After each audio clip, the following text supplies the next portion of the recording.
তোমরা যারা ক্যালকাটা ইউনিভার্সিটির আন্ডারে 5th সেমিস্টারের ছাত্রছাত্রী আছো, তোমাদের জন্য আজকের ভিডিওটা খুবই গুরুত্বপূর্ণ। তোমাদের পরীক্ষার ফর্ম ফিল আপের প্রক্রিয়া গতকাল অর্থাৎ 16ই ডিসেম্বর থেকে শুরু হয়ে গিয়েছে এবং এটা চলবে তোমাদের 22শে ডিসেম্বর পর্যন্ত। এবং তোমাদের যে বিষয়গুলো নিয়ে আজকে আলোচনা করতে চলেছি, 1 নম্বর বিষয় ফর্ম ফিল আপ করতে কোথায় যাবে, কত টাকা লাগবে ফর্ম ফিল আপ করতে, ফর্ম ফিল আপের পর কলেজে কি কি ডকুমেন্ট তোমাদের জমা দিতে হবে, আর 4 সবথেকে গুরুত্বপূর্ণ বিষয় যাদের ব্যাকলগ বা সাপ্লি আছে বা এবিসি আইডি কার্ড তৈরি করানো নেই তোমরা কি করবে।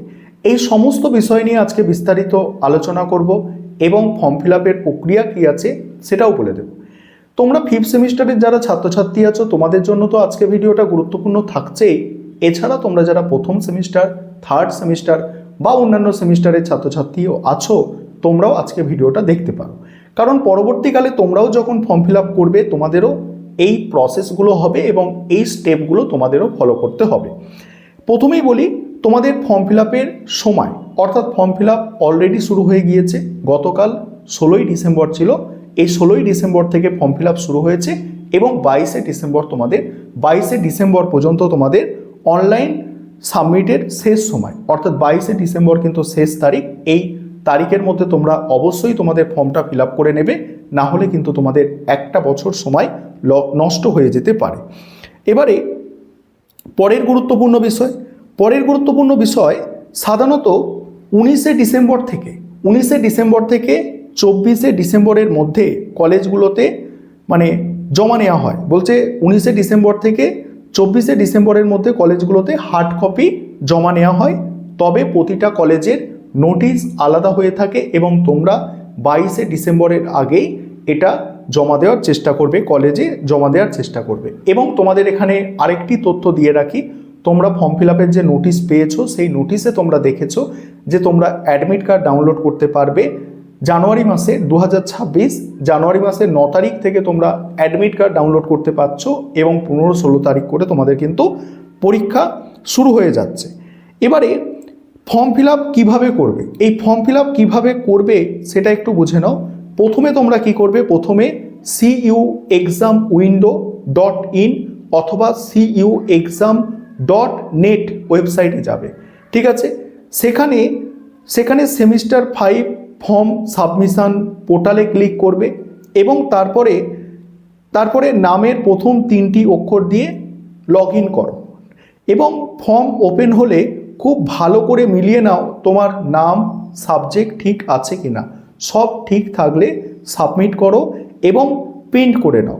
এবং এখানে একটা সতর্কতা আছে, যদি দেখো সাবজেক্ট ভুল আছে বা অপশনাল যেসব পেপার আছে অর্থাৎ মাইনর পেপার বা আরও যেসব পেপার আছে সব যদি ঠিক না থাকে, কোনো যদি ভুল থাকে তাহলে কিন্তু সাবমিট করবে না।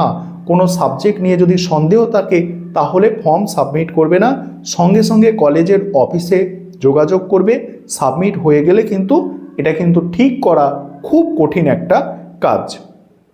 এবারে আসি যে যাদের এবিসি আইডি কার্ড, সবথেকে বড় যেটা আপডেট, যাদের এবিসি আইডি কার্ড, ঠিক আছে, আইডি কার্ড নেই তারা কি করবে। ফর্ম ফিল আপ করার আগে বা কলেজে জমা দেওয়ার আগে অনেক কলেজ কিন্তু এবিসি আইডি কার্ডের জেরক্স বা নম্বর চাইছে। যাদের এখনও এবিসি আইডি কার্ড নেই তোমরা কি করবে, বলছে তোমরা ডিজিলকার যে ওয়েবসাইট বা অ্যাপ আছে সেই ওয়েবসাইট বা অ্যাপ থেকে তোমরা এবিসি আইডি কার্ডটা অবশ্যই তৈরি করিয়ে নেবে। আর এবিসি আইডি কার্ড তোমরা কলেজে পড়ছো মানে তোমাদের এবিসি আইডি কার্ড প্রত্যেকের জন্য বাধ্যতামূলক। এই এবিসি আইডি কার্ড না হলে পরবর্তীকালে তোমরা রেজাল্টও পাবে না। তোমাদের একদম শেষে যখন রেজাল্ট দেওয়া হবে তোমরা কিন্তু রেজাল্টও পাবে না। তাই এবিসি আইডি কার্ড প্রত্যেকে তৈরি করবে এবং নিজেরা মোবাইল ফোন, ল্যাপটপ, কম্পিউটারে তো তৈরি করতেই পারবে এবং এই সংক্রান্ত ইউটিউবে অনেক ভিডিও আছে, আমিও এই সংক্রান্ত ভিডিও করে দিয়েছি, তোমরা সেগুলো দেখে নিজেরাও করতে পারো। এবং নিজেরা করতে যদি সমস্যা হয় কাছাকাছি যেখানে কম্পিউটারের এইসব ফর্ম ফিল আপ করে সেই দোকানপত্র আছে বা সাইবার ক্যাফ আছে, তোমরা সেই সব জায়গায় গিয়েও তোমাদের নিজস্ব এবিসি আইডি কার্ডটা অবশ্যই তৈরি করিয়ে নেবে। এবারে পরের গুরুত্বপূর্ণ বিষয় যে কত টাকা লাগে, এই ফর্ম ফিল আপ করতে কত টাকা লাগে। মোটামুটি 450 থেকে 500 টাকার মতো এই ইউনিভার্সিটির ফর্ম ফিল আপ করতে খরচ হয়। অর্থাৎ এই যে এক্সাম ফর্ম ফিল আপ করতে তোমাদের খরচ হবে 450 থেকে 500 টাকার মতো খরচ হয়। এবারে সাপ্লিমেন্টারি যাদের আছে তোমাদের একটা বিষয় এবারে তোমরা শুনে নাও। তোমরা যারা 2021-এর স্টুডেন্ট আছো, অর্থাৎ 2021-এর ব্যাচের স্টুডেন্ট আছো, 2021-22 ব্যাচের স্টুডেন্ট আছো, তোমরা তো 5th সেমিস্টারে সাপ্লিমেন্টারি পরীক্ষার ফর্ম ফিল আপ করতে পারছো, তোমাদের কোনো সমস্যা নেই। তবে ক্যালকাটা ইউনিভার্সিটি 15ই ডিসেম্বর একটি স্পেশাল নোটিশ পাবলিশ করেছে এবং সেখানে ক্যালকাটা ইউনিভার্সিটির ছাত্রছাত্রীদের অর্থাৎ যাদের সাপ্লি আছে তাদের একবার শেষ সুযোগ দেওয়া হয়েছে। একদম 17 সাল থেকে যারা অ্যাডমিশন নিয়েছে, 17, 18, 19, 20, 21, 22, এই 17 সাল মানে যারা আছে সেই সব স্টুডেন্টরাও কিন্তু 17-18 সালের স্টুডেন্টরাও কিন্তু এবারে 5th সেমিস্টারে সাপ্লিমেন্টারি পরীক্ষার ফর্ম ফিল আপ করে সাপ্লির পরীক্ষা কিন্তু দিতে পারবে। যা ক্যালকাটা ইউনিভার্সিটি একটা বিশেষ সুযোগ ছাত্রছাত্রীদের দিয়েছে এবং একটা কথা মাথায় রাখবে, ওই নোটিশটাই কিন্তু উল্লেখ করা আছে যে আর কিন্তু পরবর্তীকালে এই সুযোগ দেয়া হবে না। সুতরাং তোমাদের যাদের সাপ্লি আছে তোমরা যথেষ্ট ভালো করে এবারে পড়ার চেষ্টা করো এবং তোমরা যারা 5th সেমিস্টারের ছাত্রছাত্রী আছো তোমাদের তো পরীক্ষা এসেই যাচ্ছে।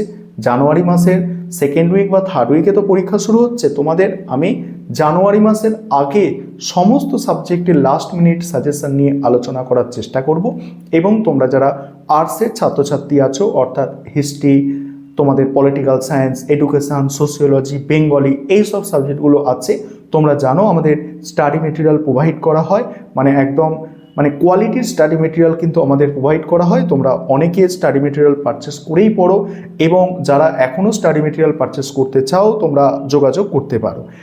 আর তারপরে সব শেষে কি করবে শুনে নাও। সব শেষে ফর্ম প্রিন্ট করার পর, ফর্ম প্রিন্ট করে নিলে টাকা দেওয়ার পরে ফর্মের হার্ড কপি, পেমেন্টের রসিদ এবং গত সেমিস্টারের মার্কশিট বা অ্যাডমিট কার্ড সব নিয়ে কিন্তু কলেজে জমা দিতে হবে। এবার কলেজে তোমরা একটু জিজ্ঞাসা করে নেবে তোমাদের কি কি ডকুমেন্টস এর সাথে লাগছে। এখানে অনেকের কিন্তু অ্যাডমিট কার্ড নাও লাগতে পারে, ঠিক আছে, মার্কশিট লাগতে পারে। এটা একটু কলেজ থেকে তোমরা জেনে নেবে এবং তোমরা কলেজের নোটিশ বোর্ড, তো পরীক্ষার আগে কলেজের নোটিশ বোর্ড অবশ্যই প্রতিনিয়ত ফলো করবে যে সেখানে কোনো আপডেট দেওয়া হচ্ছে কিনা। তোমরা কলেজের নোটিশ বোর্ড এবং সিউর নোটিশ এই দুটো সবসময় ফলো রাখবে, তাহলে তোমরা কিন্তু আপডেট থাকতে পারবে অন্যজনদের থেকে। আর অবশ্যই তোমরা সাবজেক্ট যে ব্যাপারটা বললাম, সাবজেক্টগুলো ঠিক আছে কিনা তোমরা দেখে নেবে। আর তোমরা যারা 5th সেমিস্টারে পরীক্ষা দিচ্ছ তোমরা সাবজেক্টের ব্যাপারটা জানো যে তোমরা যারা অনার্সের স্টুডেন্ট তোমাদের 6টা পেপার পরীক্ষা দিতে হবে, 4টে অনার্স পেপার, 2টো মাইনর পেপার, এবং তোমরা যারা এমডিসি কোর্সের স্টুডেন্ট তোমাদের টোটাল 5টা পেপার পরীক্ষা দিতে হবে। প্রথম সেমিস্টারে CC1 যেটা ছিল সেটা 2টো পেপার, 5th সেমিস্টারে CC2 যেটা ছিল সেটা 1টা পেপার, 3টে হলো, এবং মাইনরে 2টো পেপার। এই 5টা পেপার তোমাদের কিন্তু পরীক্ষা দিতে হবে। আশা করি আজকের তথ্যগুলো তোমাদের জন্য খুবই গুরুত্বপূর্ণ ছিল। আর অবশ্যই এই ভিডিওটা অন্যজনদের মধ্যে শেয়ার করে তাদেরও বিষয়বস্তুগুলো জানার সুযোগ করে দাও।